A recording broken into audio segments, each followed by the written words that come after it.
In my role with the United States Africa Development Foundation, I found myself in northern Rwanda, in a very remote island in Lake Kivu, and came across a farmer coffee cooperative that we had funded that had won a prize. They'd won a prize for the best coffee in Rwanda.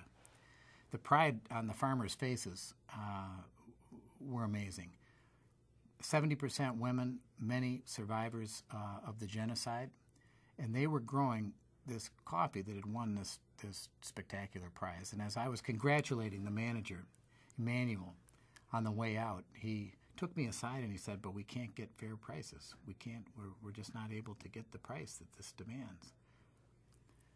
And I said, "You're not getting fair trade prices?" He says, "Fair trade, but it's not a fair price."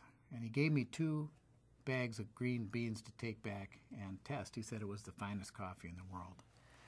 We tested it, and it confirmed the fact that this was the highest grade connoisseur coffee on the planet. Rwanda and Burundi have a near perfect growing environment for coffee.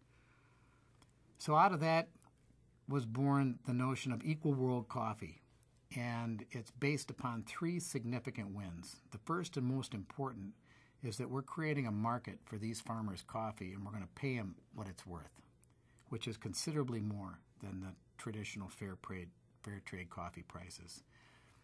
They won't be poor very long at these prices. Second, we're allocating 100% of the retail profit goes back to Opportunity International to fund the important work that you're doing in Rwanda. And we all know in the economic downturn, everybody's looking for additional sources of capital. And because coffee is purchased on a weekly or monthly basis, it becomes a revenue stream, a potential annuity for the work in Africa.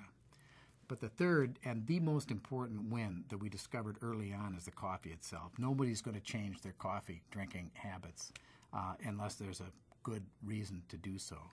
And all it takes is a sip or 2 of this coffee to realize that it is absolutely world-class coffee. So we end up again with a triple win situation, which is a very difficult one to.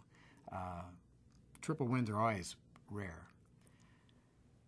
Our overall goal is to demonstrate that these farmers, among the poorest in the world, who are growing the best coffee in the world, are capable of doing direct trade with American consumers.